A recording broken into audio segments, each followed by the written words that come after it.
नै बे जायगायाव जोंनिनो बर' फिसा सासे बिराद मस्ट बिजनेसाव गोसो होदों दा दाउ बयलार फार्म बिथांनि नामखौ दा होथ'ला खिन्थु बिथांनि नामखौ उनाव होगोन आङो दाउआ जेब्ला सेल जानाय जायो आं नेक्स्ट खेब फैबावगोन दाउआ माब्लाबा सेल हरगोन बे टाइमाव आं फैनानै आरो भिडिअ खालामफिननाय जागोन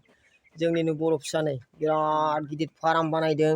आङो बर'फोरनि बिजनेस मावनायखौ बिराद मोजां मोनखायो आरो बर'फोरखौ बिजनेस मावनानै जाबाय होननानै बुङोबा आङो सापर्ट होनोबो लुगैयो आरो बेबायदि साथामनिफ्राय साब्रै साब्रैनिफ्राय साबा बेबायदि हाजिरा होनानै दंगासिनो नै नायदो जायहा बिजनेस मावो बे दस्रानि न'खरखौ सालायहरनो हायो आरो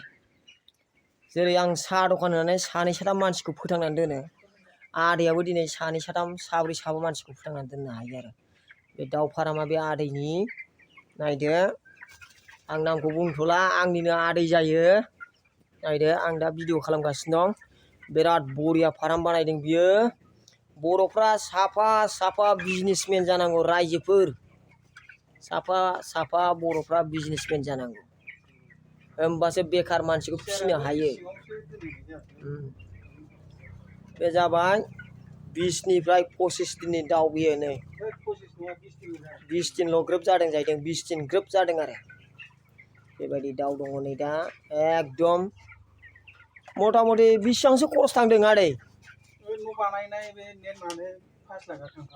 न' बानायनाय आरो नेट सोंनाय दाउ फिसा लाबोनाय 5 लाख कमप्लिट थांबाय जाहैदों दा 5 लाख 5 लाख खरसा खालामनायनि उनाव बियो सानै बा साथाम मानसिखौ आरो फिसिगासिनो दङ नाय एकदम साक्सेसफुल जाबाय आरो दा फार्मा बिराद बरिया आं सासे PhD स्कलार गथ'खौ लानानै बेरायगासिनो दं आंनि कारजों आरो बे टाइमावनो आं बे जायगायाव हाबफ्लांनानै बे जायगायाव आरो दाउ फार्मखौ खोन्थाबाय आरो बर'फोर बिजनेस मावदों होनबाथाय आं बिराद मोजां मोनो नालाय आं दिनै खोन्थाबावबाय आरो थेंक इउसै रायजोफोर